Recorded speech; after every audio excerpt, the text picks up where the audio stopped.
Something is collapsing right now that was never supposed to collapse. For decades, military strategists, energy analysts, and global policymakers operated under one unshakable assumption. The Strait of Hormuz could never truly be closed. The world would not allow it. Western naval power would not allow it. The sheer economic consequence of closing it would deter any rational actor from ever trying. That assumption is now in ruins. Iran tried, and for weeks it was working. Traffic through the strait, which in peacetime moves over 100 vessels every single day, dropped to barely 3 or 4 ships. Oil prices exploded past $100 a barrel. 20 ships were attacked. No major insurer on the planet would cover the passage at any price. The world's most critical energy corridor had been effectively strangled by a regional power using fast boats, mines, drone swarms, and missiles buried so deep underground that no existing weapon could reach them. Then, the United States did something that changed every calculation on the board. And the story of what just happened in the Strait of Hormuz is not just a military story. It is the story of a strategic gamble that Iran spent 2 decades building and Washington just dismantled in a single night. The consequences are still unfolding right now. And if you think this is over, you are not paying attention, because the B-1 bombers are still on the runway. To understand how we got here, you need to understand what Iran actually built along that coastline. Not just what it had, what it built, deliberately, systematically, over more than a decade. The Strait of Hormuz is not simply a body of water. At its narrowest point, it is only 21 miles wide. Through that single corridor flows approximately 27% of the world's entire seaborne energy supply every year: oil tankers, liquefied natural gas carriers, container ships, all of them funneling through a choke point so narrow that a single determined regional power with enough weapons and enough patience could theoretically hold the entire global energy market hostage. Iran understood this better than anyone, and it spent years turning that geographic reality into a strategic weapon. The Islamic Revolutionary Guard Corps executed a construction program along Iran's southern coastline that was unlike anything a regional military had ever attempted. Tunnels bored 30 to 40 meters into solid coastal rock, anti-ship missile batteries concealed behind natural terrain features, invisible from the air, drone launch platforms embedded deep inside coastal inlets, underground communication networks running entirely beneath the earth, invisible to satellites, invisible to radar, invisible to everything that conventional surveillance could throw at them. At the center of it all sat a missile arsenal with no parallel in the region. The Noor and Qadr anti-ship cruise missiles mounted on mobile truck-based launchers with ranges extending from 12 miles at the low end to 186 miles at the high end. The Abu Mahdi cruise missile, with a reported range exceeding 600 miles, extended Iran's threat envelope deep into the Arabian Sea, far beyond the strait itself. The Hormuz II and Gulf anti-ship ballistic missiles, both equipped with satellite-assisted guidance systems capable of tracking and striking moving ships at ranges exceeding 180 miles. This was not a collection of weapons sitting in storage. This was a system, layered, redundant, deeply buried, designed to make the entire Strait of Hormuz and its surrounding waters a no-go zone for any vessel Iran chose to target. Military strategists call this doctrine anti-access area denial. The logic is brutally simple. You do not need to defeat an enemy navy in open ocean combat if you can make the waters near your coastline so lethally dangerous that no navy dares enter, and you do not need to fire a single missile if the credible threat of firing one is enough to shape every diplomatic conversation and every military calculation your adversaries make about the Gulf. For 2 decades, that strategy worked. It gave Iran leverage that vastly exceeded its conventional military capabilities. The Strait of Hormuz became Tehran's ultimate insurance policy, the card no opponent could afford to force. Then came February 28, 2026. Operation Epic Fury began, and Iran played that card. Here is what Iran's blockade actually looked like in those first weeks, and why for a while it appeared to be winning. Speedboats armed with sea-skimming missiles darted in and out of the strait at every opportunity, targeting merchant vessels before disappearing back into the coastal inlets. Naval mines were scattered across shipping lanes, transforming every attempted transit into a gamble with cargo and crew. Drone swarms launched constantly, harassing ships, intimidating captains, and in some cases striking vessels that dared to attempt the passage. And sitting behind all of that like an iron backstop was the network of land-based anti-ship missiles buried deep in Iran's coastal rock, invisible, unreachable. Watching, the results were immediate and catastrophic for global commerce. Before the conflict, the strait was processing more than 100 vessel transits per day. after Iran officially declared the strait closed on March 2nd and began systematically attacking merchant shipping. The number collapsed to barely 3 or 4 ships per day. Oil prices surged more than 40% from the sub-70 levels where crude had been trading before the conflict began. At least 20 ships were attacked in or near the strait. Shipping insurance premiums detonated from fractional percentages of vessel value to levels where no major insurer would cover the passage at any price. Iran's theory was straightforward. Keep the pressure on. Make the economic pain loud enough and prolonged enough that Washington would eventually blink, back down, and call off Operation Epic Fury entirely. And the frightening part is that theory was working. But here is where Iran miscalculated in a way that will define its strategic position for a generation. Not all threats in the strait are equal. Iran's fast boats are dangerous, but they are manageable. The United States deployed A-10 Warthog attack aircraft specifically to hunt those boats in real time.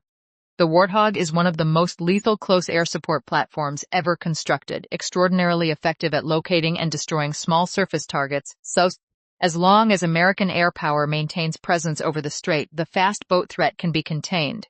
The anti-ship cruise missiles buried underground are an entirely different problem. Those launchers are mobile. They can move, relocate, and reposition. They are not sitting ducks waiting to be photographed by satellites, and the facilities housing them were buried so deep into the coastal mountains that conventional bombs and cruise missiles simply could not reach them. The physics do not work. Even many of America's existing bunker-busting munitions lack the penetrating power to defeat the deepest and most heavily reinforced of Iran's coastal installations. Iran knew this. It had spent decades engineering this exact vulnerability. If you cannot protect your assets above ground, you go underground. Simple, effective, and until very recently, largely successful. The only genuine solution was not to intercept the missiles after they launched. It was to destroy the launchers before they could ever fire. Eliminate the source, remove the threat permanently. That is what the United States set out to do on March 17th, and that is where the GBU-72 enters the story. The GBU-72 Advanced 5.0 LB Penetrator. Let that weight settle for a moment. 5,000 pounds, more than 2 metric tons of precision-guided destruction. But the GBU-72 was not designed to destroy what it lands on. It was designed to destroy what lies beneath. The warhead does not detonate on impact. It drives through earth, rock, and reinforced concrete using raw kinetic energy and a hardened penetrating body, traveling deep underground before the warhead fires. It combines a BLU-138, the penetrating warhead, with a guidance package based on the Joint Direct Attack Munition System, pairing GPS positioning with inertial navigation. That guidance suite allows the bomb to be released from standoff distances, meaning pilots can stay well outside the effective range of Iran's remaining air defense systems, while still placing their weapons precisely on target.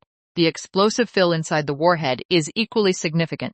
The GBU-72 uses the same combination of AFX-757 and PBXN-109 explosive compounds found inside America's 30,000 lb massive ordnance penetrator, the largest bunker-busting bomb in the American arsenal.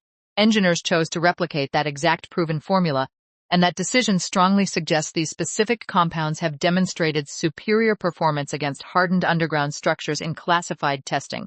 The GBU-72 was developed to replace the GBU-28, a weapon that first entered service during the Gulf War in 1991. The GBU-28 can punch through approximately 15 feet of reinforced concrete and roughly 150 feet of compacted earth. Impressive for 1991, but Iran's adversaries have not been standing still. The underground facilities constructed over the past 3 decades have grown deeper, more reinforced, and exponentially more sophisticated. The old bunker buster had not kept pace. The GBU-72 is the answer to that problem. But here is the part that makes this weapon genuinely devious and how it is being employed. You do not actually need to destroy an underground bunker to render it completely useless. An underground facility, no matter how deep and no matter how reinforced, still needs ways in and ways out. It needs tunnels connecting to the surface. It needs access points through which equipment, personnel, and missile launchers can enter and exit. Block those entrances, collapse those tunnels, seal those access points, and whatever is inside the bunker becomes permanently irrelevant. It does not matter how well protected the launcher is if it can never get out to fire. The bunker becomes a tomb instead of a fortress. That is precisely the strategy the United States executed along the Strait of Hormuz coast, not necessarily reaching the deepest point of every underground facility, but destroying the infrastructure that makes those facilities functional. and the GBU-72, with its combination of penetrating power and precision guidance, is exceptionally well suited to exactly that task. Concrete cannot stop it, soil cannot stop it, mountainsides cannot stop it, and Iran is learning that the hard way. Now, here is where the story takes a twist that most coverage is completely missing. Was March 17th actually the first time the GBU-72 was ever used in combat? Retired Marine SAS officer and national security analyst Hal Kempfer stated publicly that, as far as he was aware, this represented the first ever operational deployment of the GBU-72. Military aviation publication The Aviationist reached the same conclusion independently. But respected defense outlet, The War Zone, raised a complicating data point. It referenced a report from May 2024 in which 3 unnamed U.S. officials told a major network that the GBU-72 had already been deployed against Houthi targets in Yemen. The context there is critical. The Houthis had been running their own campaign against commercial shipping in the Red Sea, targeting vessels in a key global waterway to create economic disruption. Sound familiar? It should, because the Houthis are not just any group. They are a proxy force backed, armed, and directed by Tehran. They are, in a very real sense, an extension of Iranian power. If those 2024 reports are accurate, Iran already had indirect exposure to the GBU-72. Its own proxy forces were on the receiving end of this weapon nearly 2 years before Iranian soils was struck directly. They could not stop it then. They definitely could not stop it now. So, how did the United States actually deliver these weapons across thousands of miles against a country still capable of mounting some air defense response? This is where the scale of the operation becomes genuinely remarkable. Current analysis points to the B-1 Lancer bomber, forward deployed to RAF Fairford in the United Kingdom, as the primary delivery platform. Each B-1 Lancer is capable of carrying up to 12 GBU-72s on external pylons. By contrast, an F-15E Strike Eagle can carry just a single GBU-72 per aircraft. Current estimates suggest the United States deployed close to 50 of these bombs during the strikes. You simply cannot achieve that volume of firepower efficiently using F-15Es alone. The math is straightforward. 4 B-1 Lancers, each carrying 12 GBU-72s. That accounts for 48 bombs delivered by 4 airframes, devastating payload, minimal number of aircraft exposed to any residual Iranian air defenses. And about those air defenses, according to research from the Alma Research and Education Center, the combined effects of Operation Epic Fury and Israel's parallel Operation Roaring Lion have eliminated roughly 85% of Iran's integrated air defense network. What remains are fragmented, isolated pockets of capability posing a significantly reduced threat to high-performance aircraft operating at standoff distances. F-15E Strike Eagles are assessed to have participated in a supporting capacity, potentially delivering initial precision strikes ahead of the main wave, or conducting follow-up attacks once primary installations were already degraded. U.S. Central Command confirmed the strikes publicly on the evening of March the 17th. The statement was precise and deliberate. Forces had successfully deployed multiple 5,000 lb deep penetrator munitions against hardened Iranian missile sites along Iran's coastline near the Strait of Hormuz. The anti-ship cruise missiles housed in those sites no longer posed a risk to international shipping. STNTAM Commander Admiral Brad Cooper made the American position unmistakably clear. American forces remained focused on eliminating every element of Iran's threat to free navigation in the strait. Pilots are actively hunting targets in real time. The operation will not stop until those threats are gone. President Trump added an explicit ultimatum on top of that. Iran had 48 hours to reopen the strait to all international shipping or face strikes against the domestic power infrastructure that keeps electricity flowing throughout the country.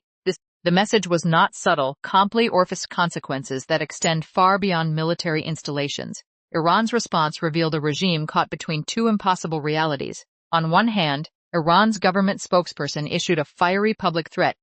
The first of its 6 power plants would trek on retaliatory attacks against energy infrastructure across the entire region. Saudi Arabia and the UAE were explicitly named. The message was designed to tell Washington that escalation would not be contained.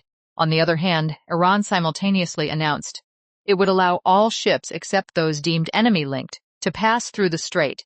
That is a significant and revealing departure from the total blockade posture it had been maintaining. Whether it represent genuine de-escalation or a tactical retreat designed to relieve pressure while Iran regroups is the central unanswered question right now. The phrase enemy-linked is doing enormous work in that announcement. American vessels obviously qualify. But what about ships from NATO allied nations? What about vessels owned by companies that do business in the United States? The ambiguity is deliberate. It leaves Iran room to continue selective targeting while claiming partial compliance with international demands. The shipping data coming through the strait over the next several days will reveal more about Iran's true intentions than any official statement ever could. But the military dimension of this story is only one layer. The diplomatic picture surrounding this conflict has fractures that will outlast the military campaign by years. Before the Hormuz strikes, Trump reached out urgently to European and Asian partners with a historic request: a multinational naval coalition under NATO authority to keep the strait open. These were nations whose own economies depended directly and immediately on unobstructed passage through that waterway. The response was a refusal that reverberated through every diplomatic capital on earth. Germany declared the conflict was not its war. Spain closed diplomatic doors entirely. France, which operates the largest European naval presence in the region with the aircraft carrier Charles de Gaulle and more than 10 accompanying vessels across the eastern Mediterranean and Red Sea, now announced those assets would remain exclusively defensive.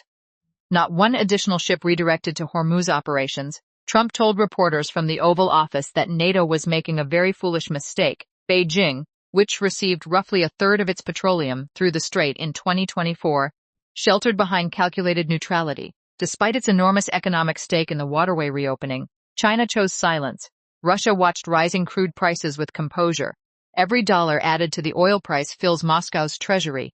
Russia and China then vetoed the UN Security Council resolution on April 7 calling for multilateral military force to reopen the strait. As a geopolitical signal, it was unmistakable. This conflict now carries the unmistakable shape of a great power confrontation fought through proxies, vetoes, and strategic positioning rather than direct engagement. Only India moved differently. New Delhi deployed more than half a dozen warships to escort its tankers through the escalating threat environment, breaking ranks with the broader silence from Asian capitals. A quiet but significant statement about where New Delhi sees its strategic interests. NATO Secretary-General Marco Rutte has since indicated that alliance members are actively working to determine how they can contribute to stabilizing the strait situation. A grouping of 7 U.S. allies has reportedly signaled willingness to join a Hormuz patrol mission, though firm commitments have not materialized and the timeline remains unclear. There is also an unexpected development worth watching closely. Ukrainian interceptor drone technology is reportedly being made available to support American and Gulf state forces encountering Iran's remaining aerial threats in the region, a collaboration that would have been nearly impossible to predict when this conflict began, and one that reflects how rapidly the entire strategic landscape is shifting beneath everyone's feet. Meanwhile, Israel has been watching the GBU-72's performance with extraordinary attention. There's a very specific reason Israel has been actively seeking to acquire this weapon from the United States. Iran's underground nuclear and military facilities have long been the central concern in Israeli strategic planning. The GBU-72's demonstrated ability to defeat hardened underground targets will factor heavily into calculations in Tel Aviv about what becomes possible next and when. That is a threat that extends far beyond the Strait of Hormuz. And it is a threat that is very much still being pulled. Here is where everything stands right now and what it actually means. Iran spent decades building an underground missile network along the Strait of Hormuz. It invested enormous resources into burying its launchers deep enough that no adversary could reach them. It developed a multi-layered maritime harassment system that successfully reduced shipping through the world's most important energy corridor to a trickle. It watched oil prices spike past $100 a barrel and believed it had found the leverage needed to force the United States to back down. Every part of that calculation has now been challenged by a single weapon that Iran's engineers apparently did not fully account for when they designed their supposedly impregnable underground facilities. The GBU-72 does not care about reinforced concrete. It does not care about compacted earth. It does not care about mountainsides or tunnel depth or how long it took to build the facility it is aimed at. It penetrates. It reaches the target. It detonates. The tunnels collapse. The access points are sealed. The launchers inside become permanently irrelevant. That is what just happened along the Strait of Hormuz. And the United States has made abundantly clear it is prepared to do it again. The B-1 Lancers remain on standby at RAF Fairford. American intelligence assets are cataloging additional missile launch sites and hardened facilities along the Hormuz coast that survived the initial wave of strikes. The infrastructure for follow-on operations is fully in place and being actively maintained. This is not a force that has stood down. This is a force that is ready to go again at a moment's notice. Whether Iran chooses to genuinely de-escalate and reopen the strait or doubles down and invites another wave of strikes, that decision will determine the next chapter of this conflict. But Tehran now knows something it did not know before March 17th. Its underground missile network is not the sanctuary it believed it was. The weapon built specifically to defeat it exists. It has been used, and more of them are ready. The Strait of Hormuz is not fully open yet, but the balance of power that kept it closed has been permanently altered, and the operation that altered it is nowhere near finished. The B-1s are still on the runway. The pilots are still hunting, and the world is watching to see what Iran does next, because whatever it decides in the coming hours and days will echo across the global economy for years to come. Do not look away. That concludes today's briefing. If you found this helpful, please subscribe, like, and turn on notifications. Your every click is a powerful motivation for us to prepare the next briefing.